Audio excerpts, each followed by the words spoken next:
Supreme court से 14 विपक्षी दलों को बड़ा झटका। जांच एजेंसियों के दुरुपयोग की शिकायत याचिका खारिज। विपक्ष की याचिका पर सुप्रीम कोर्ट की दो टूक। नेताओं के लिए अलग नियम नहीं हो सकते, कानून सबके लिए बराबर। केंद्रीय मंत्री अनुराग ठाकुर बोले, विपक्ष एक्सपोज हुआ, कांग्रेस कर रही है भ्रष्टाचारियों का नेतृत्व।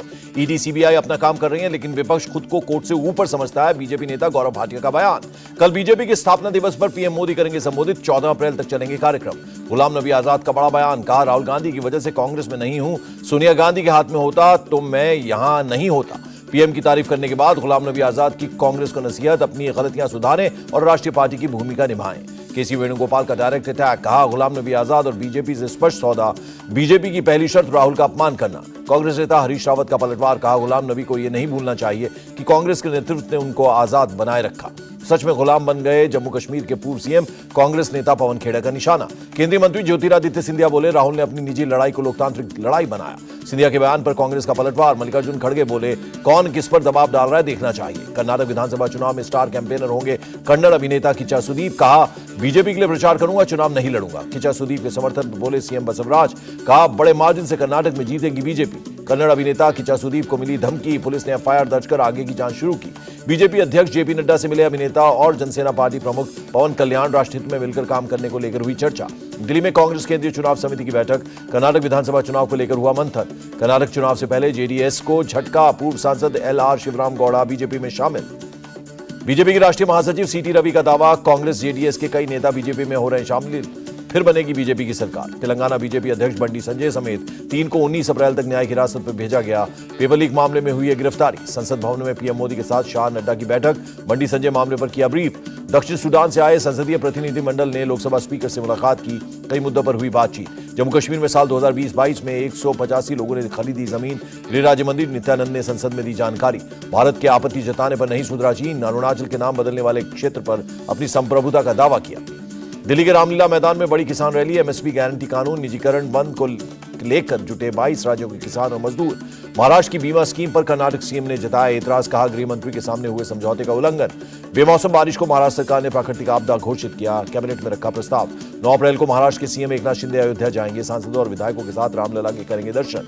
बिना अपॉइंटमेंट केंद्रीय मंत्री गिरिराज सिंह से मिलने पहुंचे टीएमसी सांसद। मनरेगा फंड रोकने को लेकर करना चाहते थे बात। एनसीईआरटी पाठ्यक्रम में बदलाव पर भड़के असदुद्दीन ओवैसी। कहा, मुगल इतिहास को मिटाने में लगी मोदी सरकार। हनुमान जयंती पर केंद्र की राज्यों को एडवाइजरी। माहौल बिगाड़ने वाली चीजों पर रखे नजर।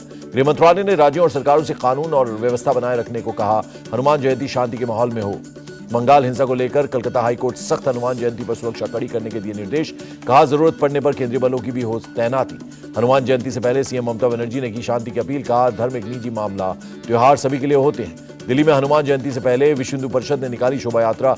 होली कॉन्वेंट स्कूल से उत्तम नगर तक निकाली गई शोभा यात्रा। हनुमान जयंती से पहले जहांगीरपुरी में पुलिस ने निकाला फ्लैग मार्च। हिंदू संगठनों को नहीं मिली शोभा यात्रा की इजाजत। कानून व्यवस्था के लिए केजरीवाल ने की सीएम भगवंत मान की तारीफ। कहा, रामनवमी में देश के कई जगहों पर हुई झड़प पर पंजाब में रही शांति। हुगली में रिश्रा हिंसा को लेकर पुलिस आयुक्त से मिली लॉकेट चटर्जी। कहा, पत्थरबाजों पर नहीं हुई कार्रवाई, निर्देशों को किया गिरफ्तार। दिलीप घोष ने कहा, ममता सरकार कानून व्यवस्था संभालने में नाकाम। बंगाल में शांति चाहिए तो केंद्रीय बलों की हो तैनाती। बिहार हिंसा पर विधानसभा में जबरदस्त बवाल। मार्शल ने विधायक जीवेश मिश्रा को सदन से किया बाहर। सीएम नीतीश कुमार ने कहा, जानबूझकर कराया गया दंगा, जांच चल रही है, सब कुछ दिन में पता चल जाएगा। सीएम नीतीश कुमार का तंज। बोले, 2 लोग हैं, एक राज कर रहा है, दूसरा उसका एजेंट, दोनों ने मिलकर गड़बड़ की।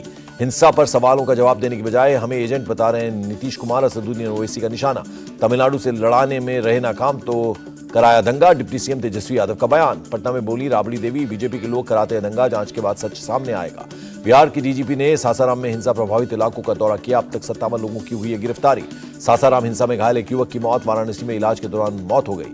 आदित्य ठाकरे ने एकनाथ शिंदे को ठाणे में चुनाव लड़ने की दी चुनौती। कहा, जल्द इस सरकार का होगा पैकअप। महिला कार्यकर्ता पर हमले पर राजनीति गरमाई। ठाणे में आदित्य ठाकरे का प्रदर्शन। कहा, हमले के बाद कार्रवाई क्यों नहीं की।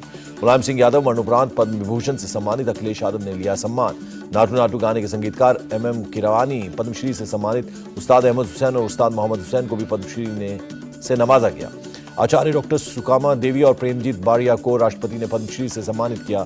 सुपर 30 के संस्थापक आनंद कुमार को भी मिला पद्मश्री अवार्ड। कला के क्षेत्र में शाह रशीद अहमद कादरी पद्मश्री से सम्मानित। 500 साल पुरानी बिदरी कला के लिए जाने जाते हैं। के पार गौतम बुद्ध नगर के डीएम मनीष कुमार वर्मा का बयान। कोरोना को लेकर हमारी तैयारी पूरी। कोरोना के बढ़ते मामलों में सुप्रीम कोर्ट चिंतित। चीफ जस्टिस ने वकीलों को हाइब्रिड मोड पर सुनवाई का दिया था ऑप्शन। शेयर बाजार में जबरदस्त उछाल। सेंसेक्स 82.87, तो निफ्टी 159 अंक ऊपर चढ़ा। यूएस डॉलर के मुकाबले 30 पैसे मजबूत हुआ रुपया। $1 की कीमत ₹82.02। सरकार ने अमेजॉन के साथ किया करार, अब आसान होगी फिल्म इंडस्ट्री में एंट्री। करार के वक्त वरुण धवन भी रहे मौजूद।